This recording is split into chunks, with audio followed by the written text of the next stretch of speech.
কত স্বপ্ন ছিল, কত আশা ছিল, আমি কত বড় বাড়ি করলাম, ছেলেকে বিয়ে করাবো, হাসি খুশি আনন্দ ফুর্তি, কই কিছুই হলো না। ভাই ফুটপাতের এক নর্তকী পছন্দ করেছে। আমাদের অসংখ্য ছেলে আজকে এই হালত, এই পথে ঘাটে একখান দিয়া কোন এক মেয়ের পিছনে জীবন শেষ করে দিছে। কোন এক নারীর লোভে, তোমাকে চেহারা দেখলে বোঝা যায় বাবা কতদিন হয় নামাজ পড়ো না, আমার সন্তান বোঝা যায়। 15-16 বছর যাদের বয়স, হ্যাঁ তোমরা আমার সন্তানের মতো। আমার বড় সন্তানের বয়স 16-র কাছাকাছি। তাইলে আমার সেই বাচ্চা পরশুদিন রেজাল্ট দিছে মাদ্রাসায়, কওমি মাদ্রাসায়, ও পুরো মাদ্রাসায় ফার্স্ট হয়েছে, ওর জামাতে 1 নাম্বার হয়েছে। আমি বললাম যে হুজুর করে, হুজুর আমগো করে আমি খাসি জবাই করে খাবো পুরা সব। তাইলে বুঝাইলাম এক বাবার, আমার ছোট মেয়ে আছে 3 বছর 3.5 বছর, রাতের 3টা 3:30 4টা পর্যন্ত কসম আল্লাহ আমার সেই বাচ্চা সজাগ থাকে। যখন আমি যাই সেই দরজা খুলে তার মার সাথে আমি জড়ায় ধরে, তারপরে ঘুমায় আমার সাথে। তাহলে এই কি পরিমাণ আদর, কি পরিমাণ সোহাগ দিয়ে এক এক বাচ্চাকে তার মা তার বাবা লালন পালন করছিল। প্রিয় সন্তান, তাইলে সেই বাবা মা তোমারে এত কষ্ট করে লালন পালন করে, বিনিময়ে মা তোমারে 9 মাস গর্ভে ধারণ করে 2 বছর বুকের দুধ পান করায়া, এই স্বপ্নই ছিল যে 16 বছর বয়সে তুমি সারাদিন মোবাইলে নারী দেখবা, ছবি দেখবা, উলঙ্গ দৃশ্য দেখবা, অসৎ বন্ধুদের সাথে আড্ডা দিবা, তোমার আল্লাহকে একটা সেজদা দিবা না, 1 ওয়াক্ত নামাজ পড়তে মন চাইবে না, কোনদিন ফজরের নামাজ পড়বা না। আর জানোয়ার মা করে এই জন্যই দুধ খাওয়াইছিল, জানোয়ার।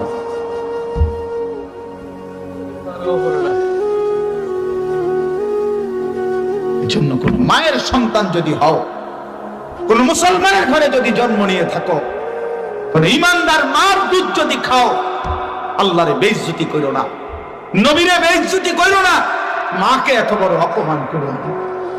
চরিত্রহীনকে তো মানুষ বলে যে তুই কুরমার পুত্রে, কয় না? তোর বাপ কে? তুই কার ঘরের এত বড় অসৎ হইলি? কারে অপমান করলা? তুমি তো তোমার মায়ের রক্তকে অপমান করো, তুমি তো মায়ের দুধকে অপমান করলা। মা তো তোমার অপবিত্র দুধ খাওয়ায় নাই। মায়ের বুকের দুধ কি অপবিত্র ছিল?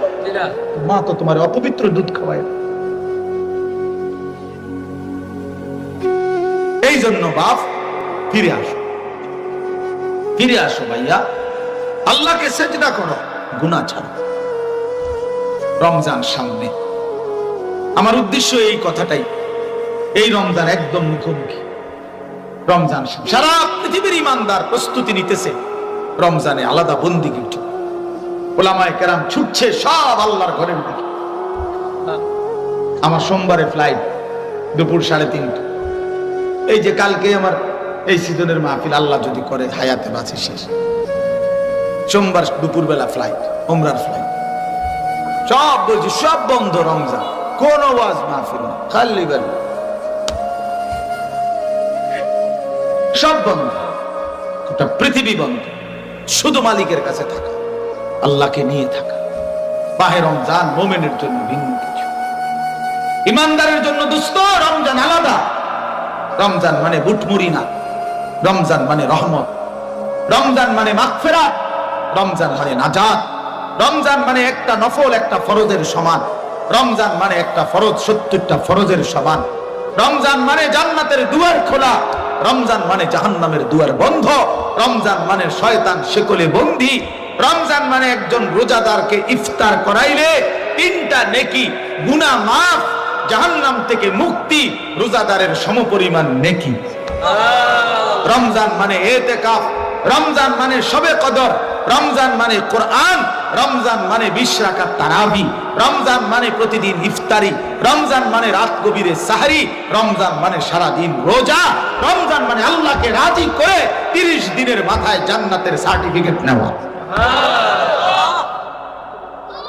ইয়া আইয়ুহাল্লাযীনা আমানু কুতিবা আলাইকুমুস সিয়াম কামা কুতিবা আলাল্লাযীনা মিন ক্বাবলিকুম লাআল্লাকুম তাত্তাকুন। রব্বুল আলামিন বলেন, ঈমানদার মুমিন, আমি রব্বুল আলামিন তোমাদের উপরে রোজা ফরজ করলাম, অন্য কেউ না, আমি তোমার মালিক। তুমি আমার ঈমানদার বান্দা, তুমি আমার বলে আমি তোমাকে ফরজ করেছি। তুমি তো বলেছো লা ইলাহা ইল্লাল্লাহ, এজন্যই তো তোমাকে আমি ডাক দিলাম। তুমি যদি বলতে আমি হিন্দু, তাইলে তো ইয়া আইয়ুহাল্লাযীনা আমানু বলে আমি ডাকতাম না। তুমি যদি বলতে আমি আল্লাহ মানি না, রাসূল মানি না, তোমার মতো বেঈমানকে তো আমি কোনোদিন ডাকতাম না। তুমি বললা কেন মুসলমান, এখন আবার সেজদা দেবা না কেন? তুমি কেন ভোটার আইডি কার্ডে লিখলা ধর্ম ইসলাম? তুমি কেন জন্ম নিবন্ধন সনদে লিখলা কেন ধর্ম ইসলাম? তুমি পাসপোর্টের তথ্যের মধ্যে কেন লিখলা ধর্ম ইসলাম? তুমি বললা কেন মুসলমান? তুমি স্বীকার করো কেন মুসলমান? তুমি বলো আমি হিন্দু। তোমারে কেউ নামাজের কথা বলবে না। তুমি বলো আমি ইহুদি, তুমি বলো আমি খ্রিস্টান, তুমি বলো আমি নাস্তিক, তুমি বলো আমি মুরতাদ, অথবা কমপক্ষে বলো আমার কোনো ধর্ম নাই, আমি কিছুই মানি না, আমি মুক্ত, আমি স্বাধীন। বলো ভাইয়া। যদি স্বীকার করেন মুসলমান, আল্লাহকে সেজদা করবা না কেন? এজন্য আল্লাহ বলছে কুতিবা আলাইকুমুস সিয়াম, আমি আল্লাহর পক্ষ থেকে রোজা ফরজ করা হয়েছে। আবার বলছে বান্দা ঘাবড়াইও না, হঠাৎ করে তোমারে উপাসে কষ্ট দিমু, পারবানি তুমি? আল্লাহ বলে পারবা। কামা কুতিবা আলাল্লাযীনা মিন ক্বাবলিকুম, আদম থেকে নিয়ে ঈসা নবী পর্যন্ত পূর্ববর্তী ঈমানদার উম্মতের উপরেও আগের আমলেও আমি আল্লাহ এই রোজার বিধান দিয়েছিলাম। তারাও সবাই পারছে, তোমার বাপ দাদা পূর্বপুরুষরাও রাখতে পারছে, তুমিও পারবা না। যদি বলি আল্লাহ কেন দিলেন আমাকে রোজা, কেন বললেন ইফতারি, কেন সাহারি, কেন তারাবি, কেন ইতিকাফ শেষ দশকে, কেন শবে কদর, কেন জান্নাতের দুয়ার খুলে দিলেন, জাহান্নামের দরজা বন্ধ করে দিলেন, শয়তান শিকলে বন্দী করে দিলেন, এত রহমত, এত মাগফিরাত, এত নাজাত, এত নেকি, এত নেকি, এত নেকি, 70 গুণ বাড়ায়া নেকি কেন দিবেন? আল্লাহ বলেন জানো, আমি তোমারে জান্নাতি বানাইতে চাই, আমার জান্নাত তোমারে দিতে চাই মুমিন, লাআল্লাকুম তাত্তাকুন। এই রমজানে আমি তোমারে মুত্তাকি বানিয়ে দেব। সবগুলো গুনাহ ছেড়ে দাও, 1 মাস আমার বন্দেগীতে লিপ্ত হও, 1 মাস 30 দিনের ব্যবধানে অথবা 29 দিনের ব্যবধানে আমি তোমারে মুত্তাকি বানিয়ে দেব। আর যে মুত্তাকি সেই জান্নাত। ওয়াইদ্দাত লিল মুত্তাকিন, আল্লাহ কোরআনে বলছে জান্নাত বানানোই হয়েছে মুত্তাকিদের জন্য। আর রমজানে আল্লাহ বানাবে লাআল্লাকুম তাত্তাকুন, মুত্তাকি বানাবে। কি বানাবে বলেন না, কি বানাবে? আর মুত্তাকি কই যাবে? ইন্নাল মুত্তাকিনা ফি জান্নাতিন ওয়া উয়ুন, আল্লাহ বলে নিশ্চয়ই মুত্তাকিগণ আমার জান্নাতে থাকবে, আমার ঝর্ণা দ্বারা বেষ্টিত, আমার নহর বেষ্টিত জান্নাতে থাকবে। ইন্নাল মুত্তাকিনা ফি যিলালিন ওয়া উয়ুন, আল্লাহ বলে মুত্তাকি বান্দাগণ আমার জান্নাতের ছায়াতেই থাকবে। এরকম বহু আয়াত আছে, ইন্নাল মুত্তাকিনা ফি মাকামিন আমিনিন, নিরাপদ জায়গার মধ্যে হাসরের ময়দানে আমার মুত্তাকিরা থাকবে। সুবহানাল্লাহ। শেষ কথা, অতএব বাপ আমার, বন্ধু আমার, 2 কথাই বলছি। এক কথা হলো নিজের জিন্দেগির বোঝাপড়া করেন। ছেলেরা বাপ নষ্ট হয়েও না, বাপ কার পাল্লায় করে নষ্ট হয়ে গেল? যে বন্ধুরে দেখে দেখে তুমি নষ্ট হয়ে গেলা, সে বন্ধু এ পর্যন্ত তোমার কয়টা প্রয়োজন পূরণ করছে? তোমার যেদিন পেট ব্যথা হয় সেদিন সেই বন্ধু কি করছে? তোমার যখন মাথা ব্যথা হয় সেদিন তোমার সেই বন্ধু যার সাথে বসে বসে মোবাইল দেখো, ওই অসৎ বন্ধুরে বলো না, দোস্ত আমার মাথা ব্যথা, আমার পেটটায় খুব ব্যথা, তুই আমারে ভালো করে দে না।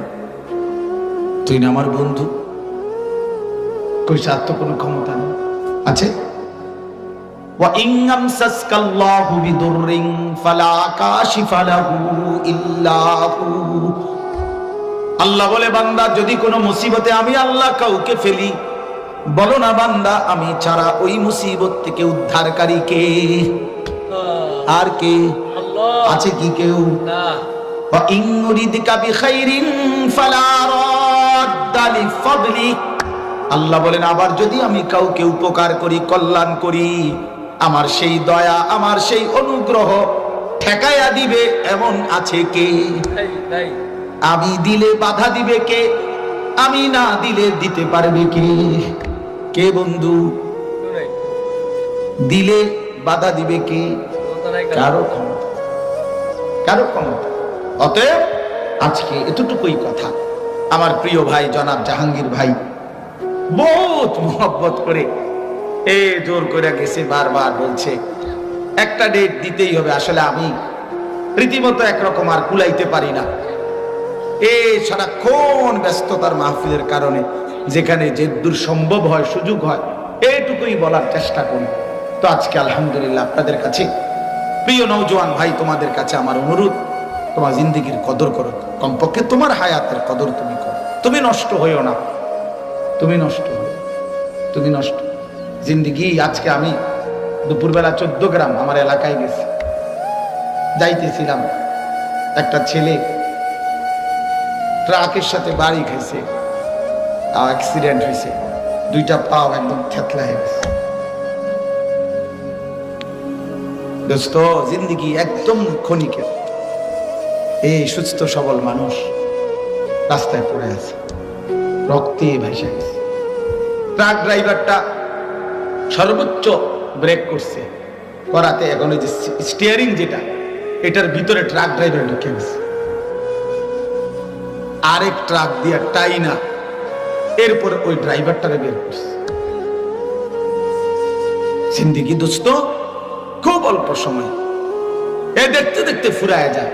হয় মৃত্যু, নয় অসুস্থ, নয় বৃদ্ধ, ঠিকই না বলে? হয় কি মৃত্যু, নয় অসুস্থ, নয়তো কি বৃদ্ধ। তুমি এই অবস্থায় থাকতে পারতা না, হয় মরে যাইবা, নয় বুড়া হয়ে যাইবা, নয় অসুস্থ হয়ে যাবে।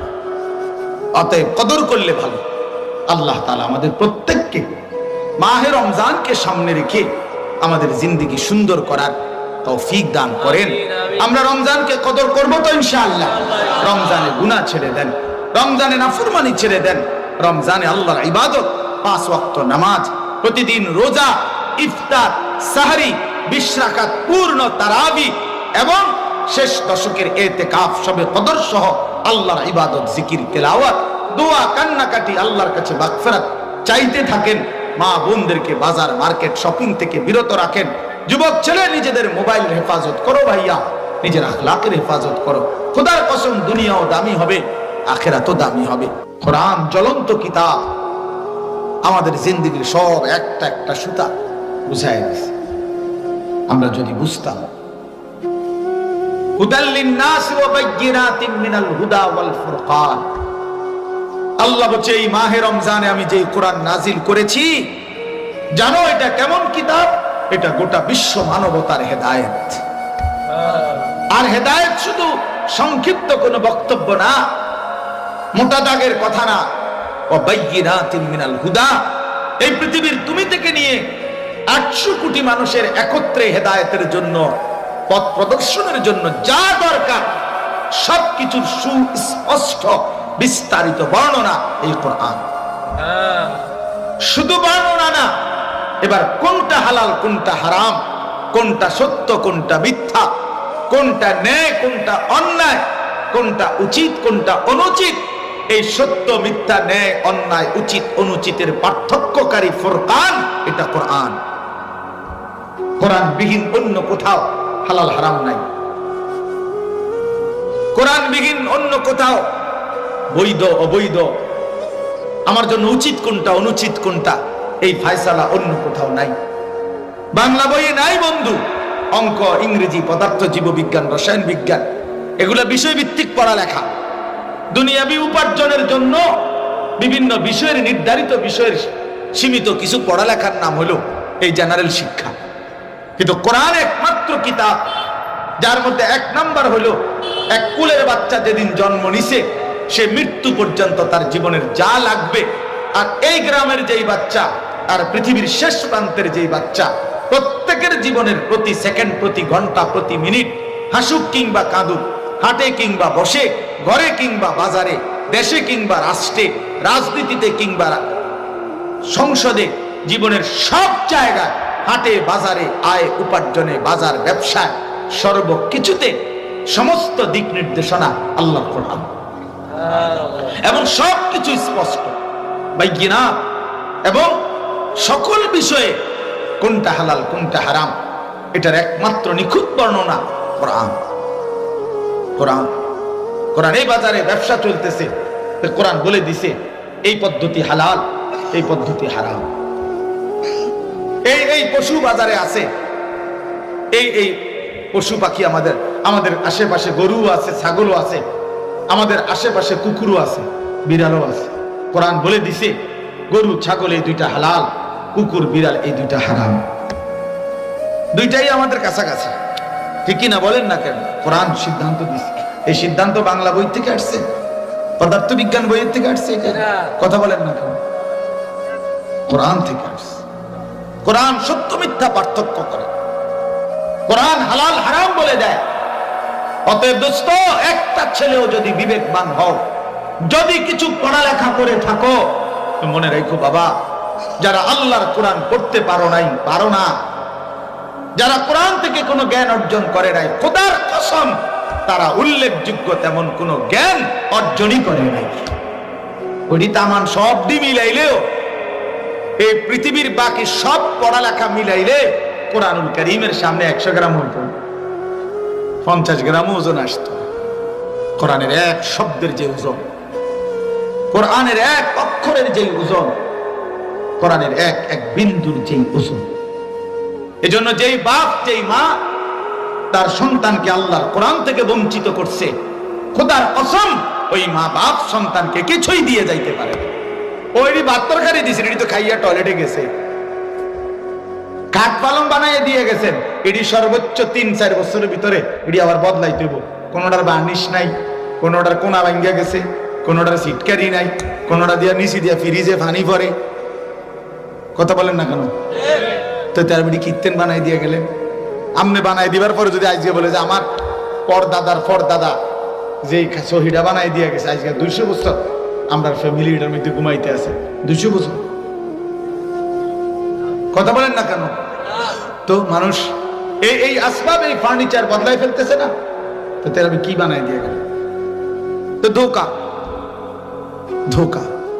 কিন্তু কোরআন শিখাই দিয়ে যেতেন, আল্লাহকে চিনাইতেন, সেজদা দিত, তো খোদার কসম হাসরের ময়দানে রব্বে করিম নিজ হাতে আল্লাহ তাআলা বলেন, বান্দা আমি আমার কুদরতি হাতে তোমার বন্দেগীর সমস্ত আমলের হিসাব এবং তার বিনিময় আমি নিজে তোমারে বুঝাইয়া দেব, খুনে খুনে বুঝাই দেব। ধরো বান্দায় তোমার নামাজের পুরস্কার, এই তোমার কোরআনের পুরস্কার। এজন্য প্রিয় নওজোয়ান, পথহারা হইও না ভাইয়া, আল্লাহকে ছেড়ো না, কোরআনকে বাদ দিও না, ইসলামকে বাদ দিও না। জানো না ভাইয়া, আল্লাহ তাআলা কি পরিমাণ শ্রেষ্ঠ নিয়ামত দিয়েছিলেন তুমি জানো না? যে মালিক তোমারে দয়া করে মুসলমান মার ঘরে জন্ম দিছে, গোটা পৃথিবীকে যদি 1000 বার বিক্রি করেও তারপরেও যে মূল্য হবে, ঈমানের এক কালেমার মূল্য তার চাইতে কোটি কোটি গুণ বেশি। কুল কায়নাতের সর্বশ্রেষ্ঠ নিয়ামত আল্লাহ নাম, ঈমান, কালেমা লা ইলাহা ইল্লাল্লাহ মুহাম্মাদুর রাসূলুল্লাহ।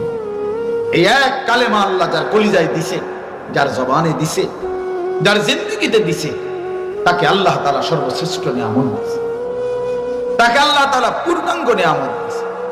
এই পৃথিবী যদি 100 বার ফেরাউনকে দিত, তারপরেও কালেমার দাম বেশি। এই পৃথিবী যদি 1000 বারও নমরুদকে দিত, তারপরেও কালেমার দাম বেশি।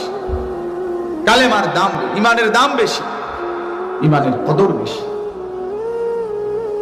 হযরত আলী রাদিয়াল্লাহু তাআলা আনহু বলছেন, দুনিয়াবাসী শোনো, আল্লাহ তাআলা তঙ্গ বেঈমানরে দিছে মাল, আমগো ঈমানদাররে দিছে ইলম, কোরআন সুন্নাহর ইলম। তো তিনি বলছেন, রাদিনা কিসমাতাল জব্বারি ফিনা, আমরা আল্লাহ তোমার ফয়সালার উপরে খুশি। লানা ইলমুন ওয়ালিল আদাই মালু, আমগরে আপনি ইলম দিবেন, দুশমন বেঈমানরে আপনি মাল দিবেন। আল্লাহ আমরা খুশি আপনার বন্টন, আপনার বন্টন। আপনি বেঈমানকে দুনিয়া দিবেন, আমগরে কোরআন সুন্নাহর ইলম দিবেন, আখিরাতের সন্ধান দিবেন, পরকালের সন্ধান দিবেন। তো এরপরে তিনি বলছেন, শোনো দুনিয়াবাসী, মনে রেখো, ফা ইন্নাল মালা ইয়াফনি আন করিব, অল্প সময়ের ব্যবধানে